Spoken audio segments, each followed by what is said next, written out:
Rahul Kamir, Punch Out Boxing. I'm delighted to be here with my colleague Dave and a special guest for the first time, Jack Fletcher of JFTV, Boxing TV on Facebook. Check out his page. He's the mainstay of East Midlands boxing, I believe. Is that right, Jack? That's a lovely plug, mate. Thanks very much. Yeah, absolute pleasure. Done a bit of boxing yourself, unlike us two wusses. Last I heard you was going to fight at heavyweight, right? Not anymore, mate. I'm retired. Been retired about 2 or 3 years, but did fight on the unlicensed scene for a number of years. Never in the professional ranks, but yeah, just unlicensed fighting, local unlicensed fighting at nightclubs and that type of thing. Which, as we've now learned, thanks to Fabio Wardley, can definitely be a great segue into greater things.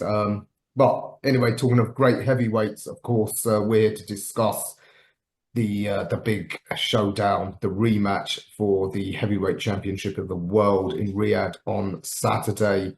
Alexander Usyk, by all accounts, the new lineal and undisputed heavyweight champion against Tyson Fury. We're going to look at that card. Gents, before we go into the main event, though, the undercard, somewhat underwhelming for the size of the main event.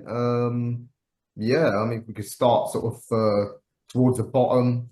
As usual, Tyson Fury's got his mate Isaac Lowe on the card against McGregor. Is it a fight worthy of that sort of platform? Is it a fight of interest? Does it have any Yeah, significance to the sport? Jack, you're our guest. You go first. I think it's an easy night's work for McGregor. Let's be transparent and straight down the line with this. The only reason that Isaac's getting these opportunities at Riyadh is because he's Tyson Fury's best mate. Don't get me wrong, Isaac's had a few good wins over the line in the past, but I think that somebody of McGregor's caliber, I can see it being an easy night's work for him. I'd say within like 3 or 4 rounds, he'll get him out of there. Okay, well that's interesting because Nick Ball took I think half a dozen rounds to get him out. But all right, let's see. Tyson Fury's welfare extends extends far. Dave, is that a fight you're interested in? Do you think it has any significance? I mean, they're both a long way off the top of the super bantam or featherweight divisions, aren't they? yeah. I mean, look, it's a fight. We're going to be paying for the undercard. Are we going to be watching? Yes. It reminds me of a funny story, actually. I'm smiling as I'm telling you this, where Jack did a great interview, didn't you, Jack, with Isaac Lowe after the Lee Wood, one of the Lee Wood fights. I think it was when he No, beat Conor. I think it was. I think it was in Manchester. I think it was Derek Chisora versus Joseph Parker at That's the one. Yeah, Christmas time a couple of years ago. And yeah, carry on, Dave. yeah. It was a really good interview. Jack caught him at that time. They were building a rivalry, weren't they, Jack, with him and Jordan Gill. And things have moved on a lot since then, haven't they? But I think Isaac Lowe is a. I think he'll be. It's fair to say. I think I agree with you, Jack. I think Lee McGregor will take him out of there, and it doesn't warrant a fight to be on this stage. Um, but yeah, I can see Lee McGregor just making easy work of Isaac Lowe. Isaac Lowe sounds me bad saying this, but I don't think he's the fighter that he used to be. What do you think, Raw? You know what? I'm not as negative about Isaac. I think the first time I saw him was when he had that eliminator against Lopez. Arguably, it was a prime Lopez. That was at York Hall. He got dropped twice heavily in the first and second round, I think. But then came back, rallied to try and make a fight of it. So, if nothing else, he's entertaining. I think he's a lot more durable than we give him credit for. I mean, even Nick Ball didn't starch him out. If I recall that fight at Wembley, he sort of got caught in the ropes and got hit clean that way. Yeah, I mean it's a domestic level fight. Lee McGregor, he's never really built on that momentum that he seemed to have a couple of years ago when he beat Cash Farouk, the Scottish rivalry and all of that. He's really gone off the boil. So not the sort of fight that belongs on this stage, but it's about who you know. So I expect McGregor actually to win this just on points. Don't see too many fireworks happening in this fight. Of course, on the undercard though, the big news, if you like, well, it hasn't been as big news as it should be, is Dennis McCann failing a drug test or returning an adverse result, whatever that means. Cynics are pointing out that he's recently been photographed with that controversial Dr. Usman, who's been linked with Conor Benn in the past. Again, the fight with McGrail, didn't think it belonged in RIYADH season. Although it's a great fight, I think it's one for Liverpool. Belonged on the March the 15th card, if anything, but that's out. And Rhys Edwards, the Welsh wonder kid's in. I don't know, is that again just a good fight for two upcomers, but it's lost in the magnitude of the event, isn't it? What do you think, Dave? Yeah, I think it's a shame. I was really looking forward to Dennis McCann versus McGrail. I think that was I said to you as well many weeks ago, I said that's the fight I'm really looking forward to. Obviously, apart from Usyk versus Fury 2. Nevertheless, Rhys Edwards undefeated. Has only got, I think, correct me if I'm wrong, maybe 4 KOs to his name. I think I commentated once or twice on some of his earlier fights for TM14 over in Cardiff and also at the York Hall as well. He's a good boxer. Peter McGrail, I think this is more of a banana skin potentially for McGrail, if I'm being honest. Because look, it's a late opponent. He's been focused on Dennis McCann for a while now, and now it's a late opponent. Obviously, we don't know what the results are with this adverse test that's come back. What's interesting is Rhys Edwards has already got a fight planned in for January next year. So, I don't know what the mindset is in going into this one. Potential banana skin, I think, for Peter McGrail. Well, how do you see this one, Jack? I'll level you guys. I wasn't even aware of the dope failing until this evening. You just literally broke the breaking news to me now. So I just think that this fight is it's a tough one to call. It's a tough one to call. I think that both fighters have got strong attributes. That they both bring a lot to the table, and I genuinely wouldn't know what to call this one. Yeah, it's a tricky one, isn't it? But I think the unbeaten record of Rhys Edwards, that might have a lot to do with it. Correct me if I'm wrong again, Ra. I think he's a lead to managed fighter as well, isn't he? I can't say for sure. I know he's. I believe he's with Gary Lockett. One of the legends of Welsh boxing, and great trainer. One of the guys I loved watching myself as a kid. So it's been great meeting him in the last couple of years. Gary will make sure he's well prepared for this. I just think stylistically, him being a boxer suits McGrail more. I think where McGrail is going to get found out is by someone like a McCann, who's been a pro since he was young, has always been geared towards the pros, the rough and tumble of it. I think that's where McGrail's likely to come a cropper, because he's one of these guys that I think stayed in the amateurs too long. But against a pure out-and-out boxer like Rhys Edwards, that might suit McGrail more. So again, though, it's really a domestic fight, prospects fight. Should have been here in the UK. But moving on, interesting fight at super welterweight. Ishmael Davis once again at a fortnight's notice. I think that there's gonna be fireworks. That guy is fearless. He comes to fight, and this time, unlike Josh Kelly, Bohachuk pretty much stands there and dukes it out. So I mean, heart says Ishmael can pull it off. Obviously, head says Bohachuk's a way higher level. But yeah, I think that's going to be an entertaining fight. You'd have to favour Bohachuk, but yeah, like I said, the heart says Ishmael can pull it off. What do you think, Jack? I'd second that. I think Ishmael all the way. I think the big stage, massive opportunity, RIYADH season. The stakes are high, and sometimes as a fighter, you need an event like this to bring out the best in you.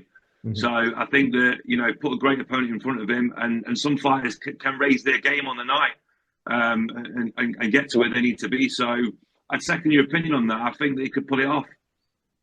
Well, let's hope so. What do you think, Dave? Is it just I hope? Yeah, you know what? I tend to I'm going to back Ishmael on this. I think if we're being totally honest, the 12th round against Josh Kelly, that was wow, it was phenomenal. I mean, one would say, why did he not turn it on earlier on in the fight? I mean, there's points in that fight where Josh Kelly was looking at the clock. He got cut hard. It was a good performance for Josh Kelly at the early stages of the fight. He more or less schooled the whole fight up until the last round where he could have got knocked out. I think Ishmael's learned a lot from that in terms of starting strong. And I think because of the world stage and the magnitude this carries, I think he's going to put on a performance of a lifetime. This could be the making of Ishmael Davis. He's been around the sport for a while. If you read into his backstory, his history as well, he's been on the wrong side of the tracks over in Leeds. He's one of Josh Warrington's boys as well. Jack Bateson really well, friend of the show. He's been around the game for such a long time. This could be his, and everyone likes an underdog story, don't they, Jack? Coming from a rough city, and everyone likes that. I think this will be the making of him. I think he'll win on points, though. If I'm being totally honest, I don't see him stopping. I don't see him stopping him. I think this is going to be a points victory, but it will be quite a close fight. But points for Ishmael Davis. Be real rocky story type stuff for Ishmael if you can do that, because that of course would catapult him into the world sort of top rankings in probably the toughest division in the sport, I would say. But moving on to the heavyweights, I am really intrigued with Moses Itoma versus Dempsey McKean. I'm all for letting Moses go for that record that he wants. He's got to get a heavyweight title before May next year. But I think a lot will depend on how he looks against McKean. McKean's fought one world level guy in Hrgovic, got stopped in the 12th round, but on his feet. So I think he's durable. If Moses can, get him off his feet and stop him, I think that's a statement. And I think early next year, step him up again and then look to pick up one of those vacant belts that will inevitably become free, in the new year. What do you think, Jack? Moses Satumu, speed, precision, boxing IQ. He moves like a middleweight. Pivots well. He's just got it all, hasn't he? And he's still in the infancy of his professional boxing career as well. Dempsey McKean is no walkover. He's no pushover. He will bring a tough fight, but I just think Moses has got far too much in the locker, and I think that he'll get a good convincing win over the line. I can see a knockout come in. This guy's got a monumental potential to go right to the top.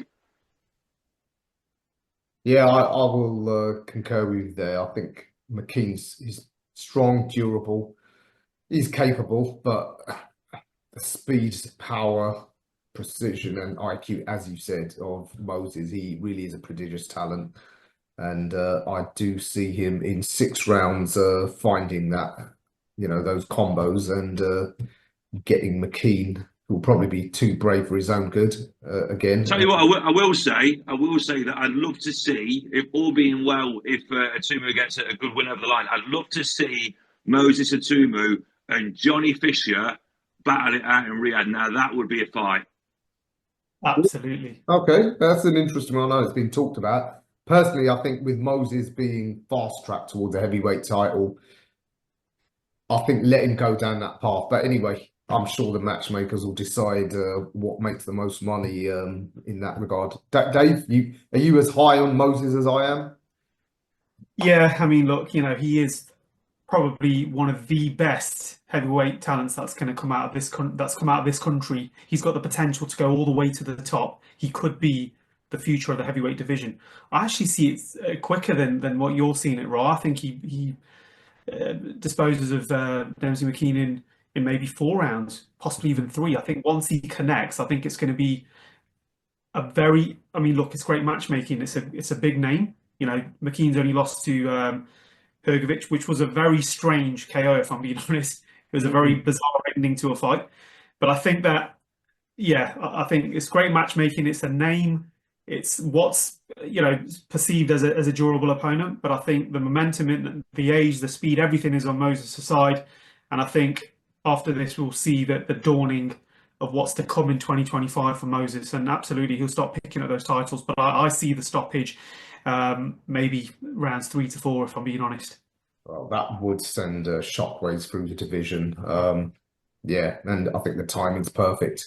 Given, as we now move on to the main event, yeah, the rematch for the undisputed heavyweight championship, 30 years nearly in the making. First fight, scoring was close. Still a lot of talk about it. People say that, was Usyk almost robbed? Does the boxing establishment all favour him? You've got Turki Al-Sheikh seemingly favouring Fury. And an interesting aside, they're testing out this AI scoring. I don't know what you guys make of that. I work in technology, so I should be for it. But having seen how VAR has killed the football, not so sure I want to see this take hold in boxing as well. Yeah, before we go into the fight itself, yeah, I mean, Jack, you fought. What do you make about AI? Can software analyze a fight better than human prejudice? Chat GBT to contest the parking ticket, I'm all for. But AI in boxing, let's keep it how it is. It works to a point. My brain and my heart is telling me that it's not a good idea for boxing. But, there's been a lot of controversial decisions in boxing as well in the past. There's been many controversial, things that have happened in boxing where, Josh Taylor, his fight a few years back, and there's lots of different controversial decisions being made in boxing. People saying robbery there, robbery there, robbery there. Maybe if AI was brought in, that could eliminate that problem to a point. But it's a bit of a grey area. Nobody really knows what it will be like. I'm a little bit on the fence. I'm a little bit on the fence, shall we say? I could see the benefits of it if it was done correctly. Because we want fairness in boxing. We want results to be right, and we want fairness in boxing. We don't want to see robberies. When someone's got a convincing win over the line in boxing, we want to see that man's hand raised. So from that perspective, that could potentially work. But like I say, it's a bit of a grey area. I need to know more about it. Yeah, I think the other thing about this as well so they're testing the water. So none of this score is going to be used for the fight.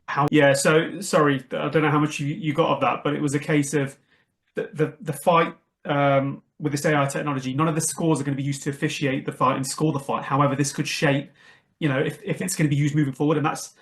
And Jack, I agree with you 100%. It eliminates some of the controversy, some of the strange decisions, some of the, quite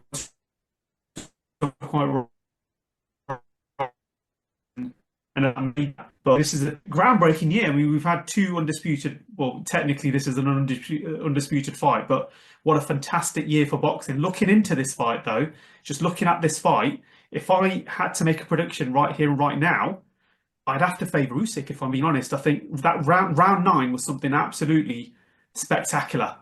Round 9.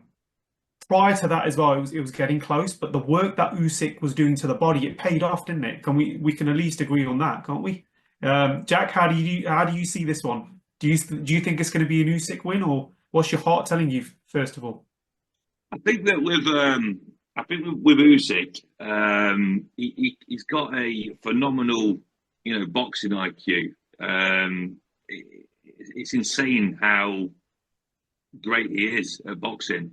And what he does is he has a tendency, in each and every opponent he's ever faced, he can work out what the opponent's going to do.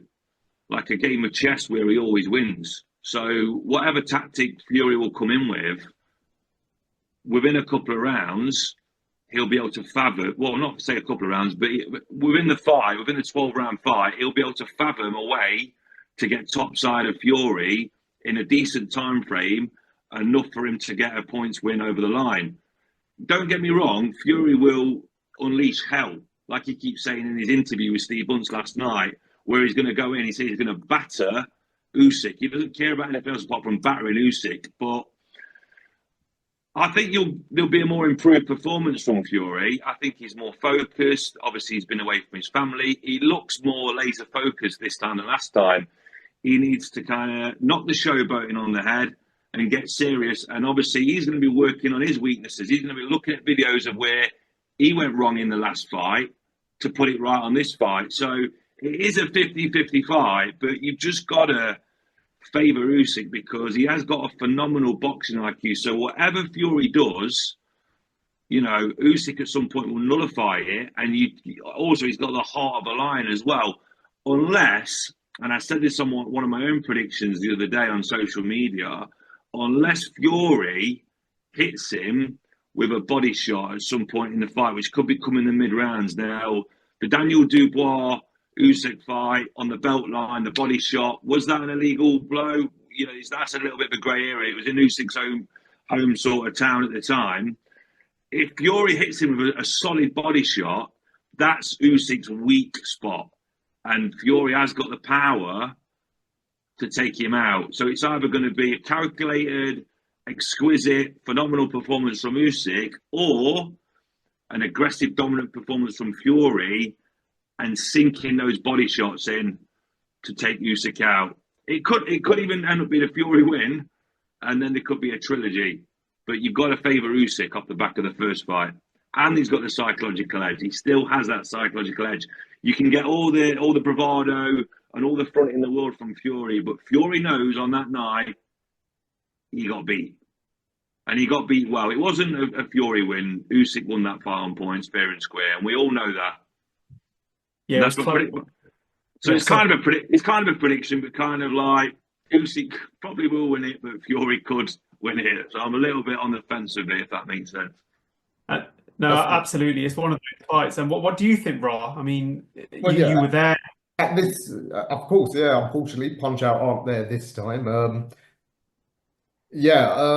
At this level, you would expect to almost be sitting on the fence. You don't expect one guy to be such an overwhelming favourite. But, you know, I've flip-flopped as I was before the first. You know, before the first fight, I thought Usyk would get a late stoppage. I thought the way Fury had looked against Ngannou, I thought he looked shot or close to being shot.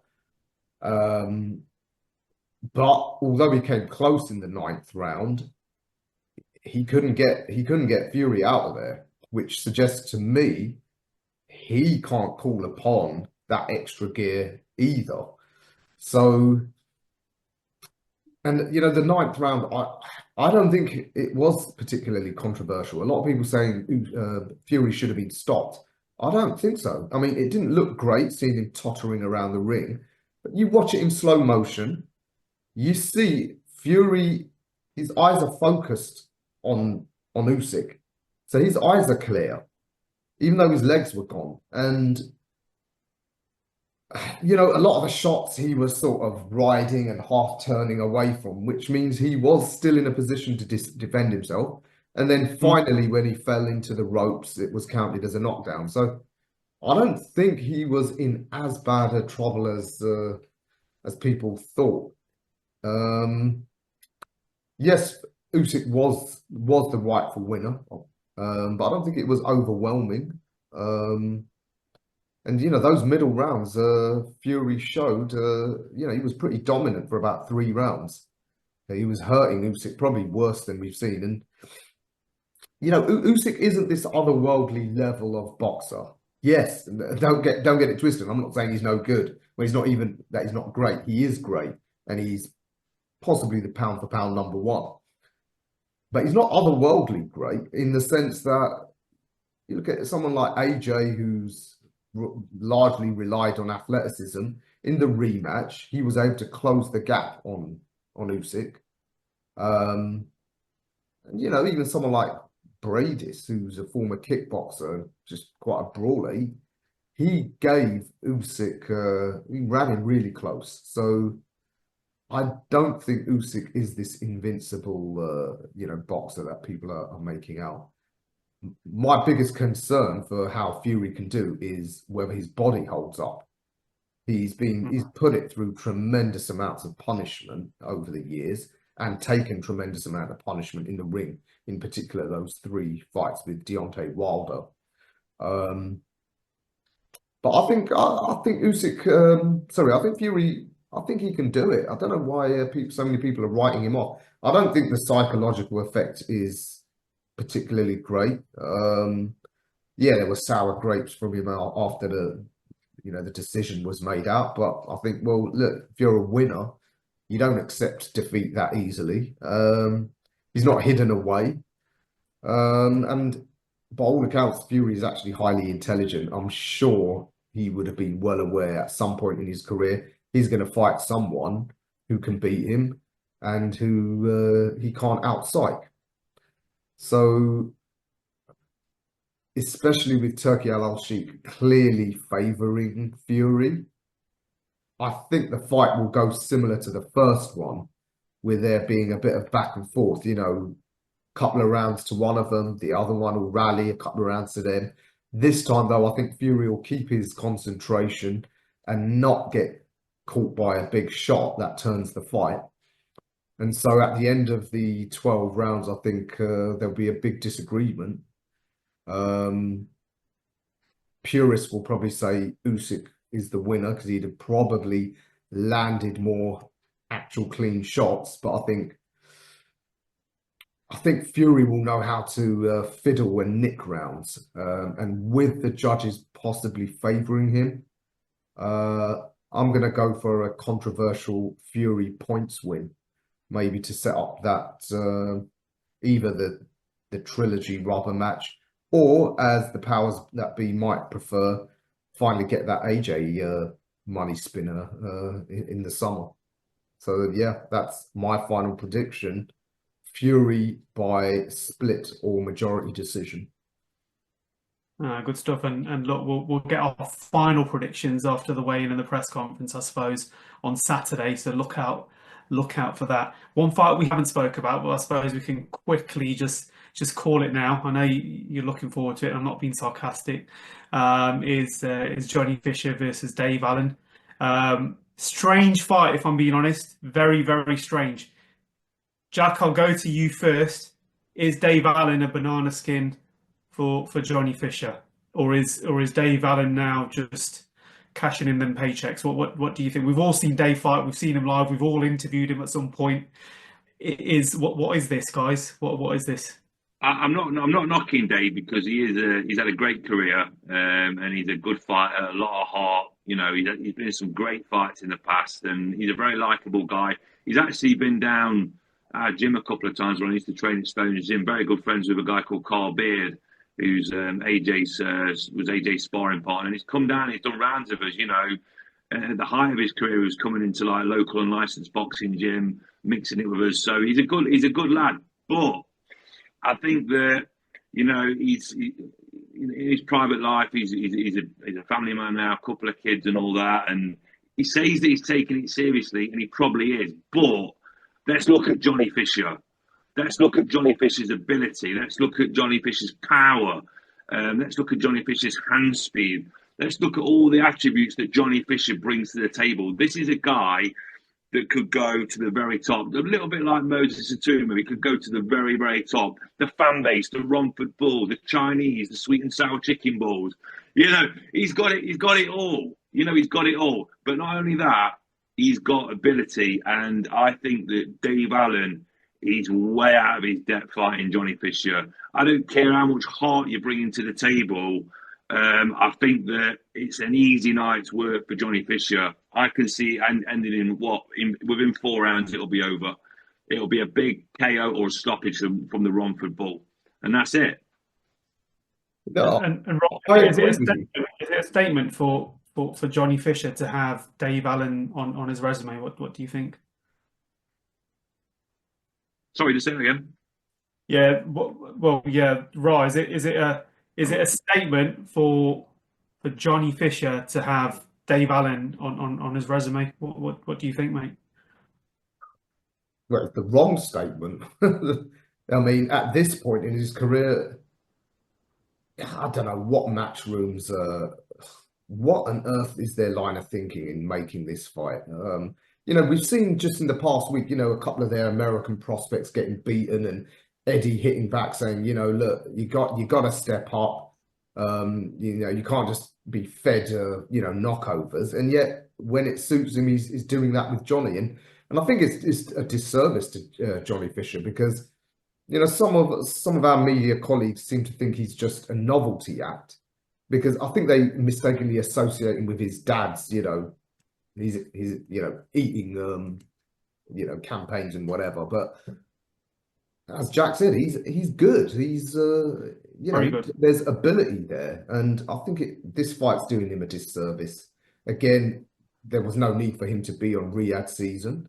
He doesn't need to move fast like a Moses Atoma or some of these Olympians. He's only 24, 25. So yeah, easily could just slow and steady progress over the next couple of years. But the key is progress, and Dave Allen isn't that. So yeah, I really would have liked to seen him,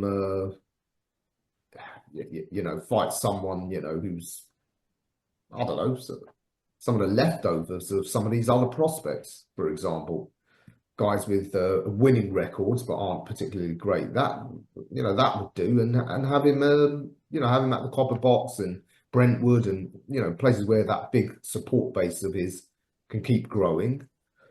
So don't like this fight at all. Can only presume someone involved in the whole Riyadh season matchmaking maybe he's friends with Dave Allen and said, look, one last favor, your pension fund, this is it. I have to presume it's something like that, but no, otherwise it's a pointless fight for Johnny Fisher and for the card. Yeah, I mean, let's see. We'll no doubt be watching it. But look, just to close off for tonight, thank you, Jack, first of all, for joining us on what was your Punch Out Boxing debut. Jack, we look forward to some big things from you next year. You're welcome to join us anytime. We'll get our final prediction in on Saturday, so look out for that. Loads more interviews to come up this week, Christmas week. We've got a busy new year as well. Look out for our fights. Your end of the year breakdown where we'll be presenting our fight of the year, prospect of the year, knockout of the year, upset of the year, event of the year, and fighter of the year as well. So look out for that next week. Jack, anything you want to plug before we wrap things up? No, just thanks for inviting me on. Enjoyed it. I'd love to come on again and have a lovely Christmas. Brilliant. Cheers, guys. Thank you, gents. Happy Christmas and New Year to all.